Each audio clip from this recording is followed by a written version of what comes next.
আল্লাহ বলেন আইনামা তাকুনু ইউদরিকুমুল মাউত, কোথায় পালাবে মরণ থেকে, কোথায় ভাগবে মরণ থেকে।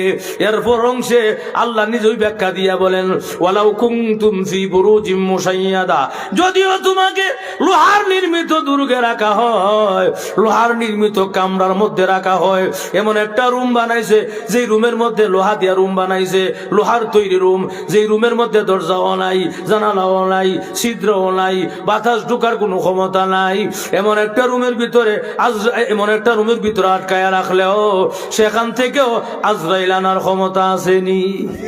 কোন সন্দেহ আছে? যেখানেই জানা যায় সেখানেই হাজির, ঠিক কিনা? লাখ সামনে জায়গা। এখন এই অবস্থা তরকারি ব্যবসায়ী কয়ারি, আমি কতদিন পর অপেক্ষা ছিলাম কবে আসবা, মনে আছেন আপনারা? আজরাইল শুনো, কোনো অসুবিধা নাই, আমার মনে হয় এটা আমার জীবনের শেষ সময়। আজরাইল রে, আমি জানি যে কোনো সময় আমার মরণ হতে পারে, এই জন্য আমি যখন ঘর থেকে বের হই, ওযু করে ঘর থেকে বের হই। এখন আমার গায়ে ওযু আছে, আমি পবিত্র আছি। দেখছুনি আমার কান্দের মধ্যে এটা কি আছে? বলে এটা পুরান গামছাটা, চিরা গামছা, এটাই হল আমার রাস্তার যায় নামাজ। সুবহানাল্লাহ। যখন নাকি নামাজের সময় হয়ে যায়, আমার এই গামছাটা বিছাইয়া দিয়া, যায় নামাজ বানায়া দিয়া, মহান আল্লাহর কুদরতি কদমে নামাজে দাঁড়ায়া যায়, অসুবিধা নাই। আজরাইল, আমার মনে হয় আমার বাচ্চার সঙ্গে আর সাক্ষাৎ হবে না, পরিবারের সঙ্গে আর দেখা হবে না, কোনো অসুবিধা নাই, আমি রাজি আছি। তবে আমার জীবনের একটা শেষ ইচ্ছা পূরণ হবে কিনা জানি না। দুনিয়াতে দেখেছি যখন কাউকে ফাঁসি দেওয়া হয়, শেষ ইচ্ছাটা পূরণ করা হয়, ঠিক নেই? আজরাইল শুনো, আমি জানি এখন আমার জীবনের শেষ সময়, আমার এখন শেষ ইচ্ছাটা পূরণ হবে কিনা জানি না। আমার শেষ ইচ্ছা হইল, আমি এখন আমার গামছাটা বিছাইয়া দিলাম, যায় নামাজ বানাইয়া দিলাম, আমার ওযু আছে, আমি পবিত্র আছি। এখন 2 রাকাত নামাজে দাঁড়ায়া যাব। প্রথম রাকাত আমার গায়ে তুমি হাত দিও না। আরে আজরাইল, দ্বিতীয় রাকাতের প্রথম সেজদা আমার গায়ে তুমি হাত দিও না। আমি যখন দ্বিতীয় রাকাতের দ্বিতীয় সেজদা যাব, মেহেরবানি করে তুমি আমাকে মহান আল্লাহর কাছে পৌঁছায়া দিও।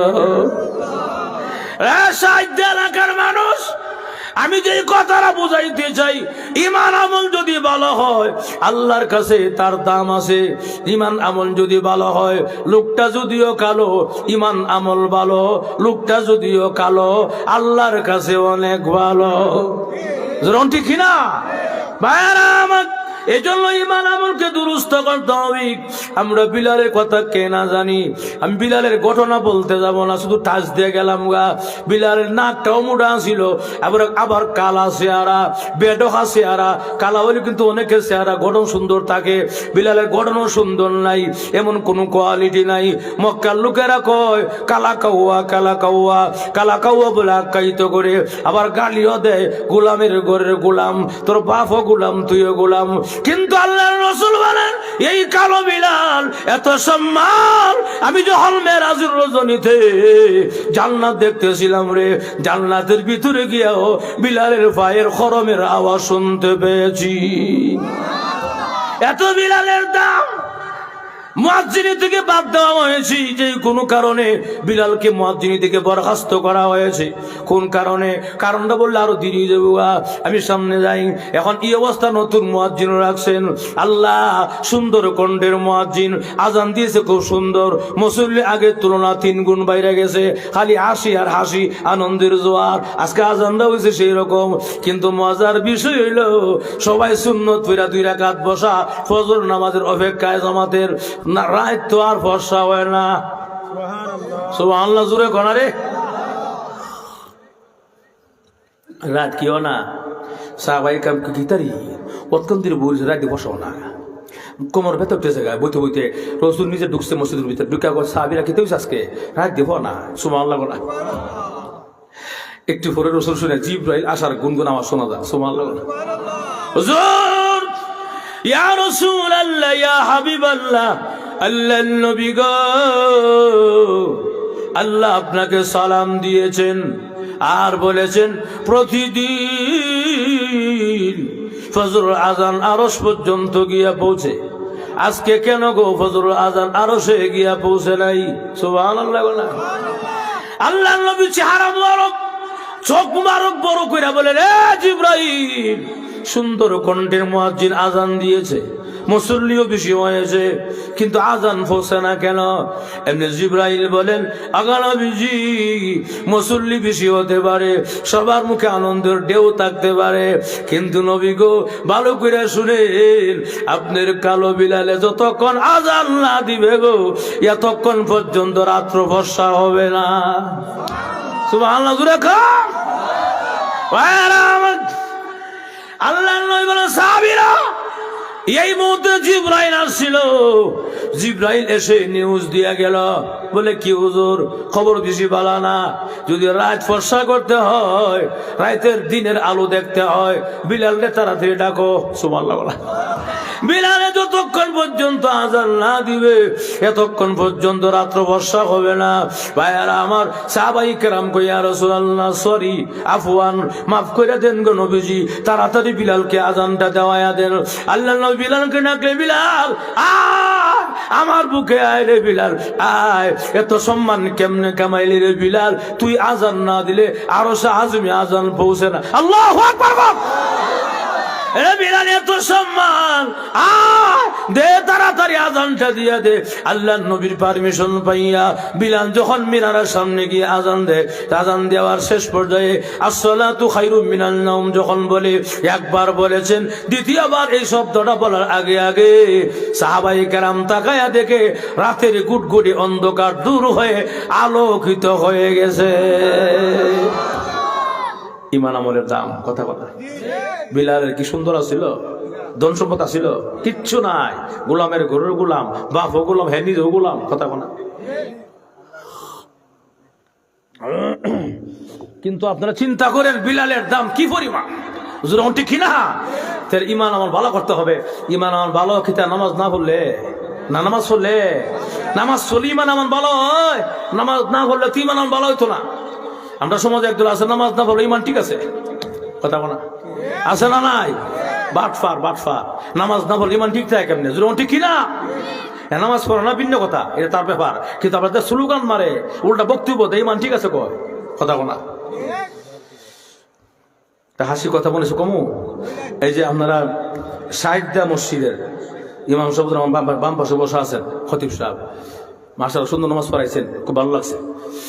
তো এই মসজিদের ইমাম সাহেব বয়ান করতেছে, শুভ কদর রাত বয়ান না, কদর রাত্রিতে বয়ান হইতেছে, আমার মুসল্লিরা আজকে মনে একটা রাত্র, যে রাত্রিতে আল্লাহ প্রথম আসমানে আসবেন এবং ডাকেন, আল্লাহ কি লাগবে চাও বলো, আল্লাহ দিয়ে দিবে, এমন একটা ওয়াজ হুজুর করে কিনা। তো এই ওয়াজটা শুনছে আপনারা সাহিত্যা এলাকার সেরাগালি ভাই, সেরাগালি কেউ আসেনি, বাচ্চা গেছি, মারা গেছে নি, আল্লাহ জান্নাত নসিব করুক। আর তাহলে অসুবিধা নাই, এটা উদাহরণ, ঠিক কিনা? এই সেরাগালি এবার বৈশিষ্ট্য হইলো বছরে 2 দিন নামাজ পড়ে। কয়দিন? 2 দিন। তো এইবার হুজুর ওয়াজ শুনছে, শুননা একটা দৌড় দিচ্ছে মসজিদ, মানে বাড়িতে গিয়া সাবানদা ডলিয়া শ্যাম্পুদা গোসল করে পবিত্র হইয়া, নতুন জামা কাপড় লাগায়া, আতর শুকরান লাগায়া, গোলাপ জল লাগায়া, এরপরে মসজিদ আবার ঢুকসায়া আইসা 2টা হাত বাড়াইছে, আল্লাহ ইমাম সাহেব হুজুর আজকে ওয়াজ করছে, আজকের রাতে যে যাও ইচ্ছা তুমি সবই দিবা, আমার বেশি কিছু লাগতো না, আমার 5 লাখ টাকা দিও। চাইছে কত? 5 লাখ। এই 5 লাখ টাকা চাওয়ার পরে একটা দৌড় দেয় আবার বাড়ি থেকে স্যারের মধ্যে বসে মুসকি হাসে, মাথাটা লড়ায়। ওনার ওয়াইফ জিজ্ঞাসা করে, কি ব্যাপার আজকে সব কত রাত, খুশি করো নাকি? বুঝবে একটু করো, ওই টেকার খেলা। এবার তোর ব্যাঙ্গে কয় না, 1 ঘন্টা অপেক্ষা, 2 ঘন্টা অপেক্ষা, টেকা তো আয় না, 3 ঘন্টা, ব্যাপারটা কি 4 ঘন্টা? ইমাম সাহেব কি ভুল মিশাবাজি আমরা করে, 4 ঘন্টা হয়েছে, টেকা তো আয় না, 5 ঘন্টা জন হয়ে গেছে গা। এমনি শুনে সাজদা মসজিদে আজানো না যায়, আল্লাহু আকবার, এমনি কি ইমাম সাহেব সারা জীবন বুঝে আমরা মিশাবাজি করে, আজকে রাইতে হোক ইমাম সাহেবের একদিন কি আমার একদিন, কথা কনা। এমন লোক সমাজ আছে না নাই? ইমাম সাহেব মোবাইলে কথা কইলো, ইমাম সাহেব কোন থাকাইলো, কোথাও গেল, এক করে সব দোষ ইমাম সাহেবের এক লোক লাগিয়া থাকে। আর যে লোকে দোষ ধরে সেই লোক আল্লাহর রহমতের ফেরেশতা, কোনো ভুল নাই। কথা কনা সব দোষ টুফিওয়ালার দাড়িওয়ালা ইমাম সাহেবের মুয়াজ্জিনের। কথা কনা এটা শুরু মনে পরিচয় যখন ঠিক কিনা। যাক, এখন এই অবস্থা, এইবারা নামাজও পড়ছে না। সাইডটা মসজিদে আজান হয়েছে, ফজরের জামাতের সাথে নামাজও পড়াইছে ইমাম সাহেব। ডান দিক বাম দিক সালাম ফিরাই সবাই ঘুমাইতেছে, কারণ সারা তো ঘুমাইছে না, সজাগ থাকছে। ইমাম সাহেব ঘুমাইতেছে, আর এবার রওনা করছে হুজুর রুম।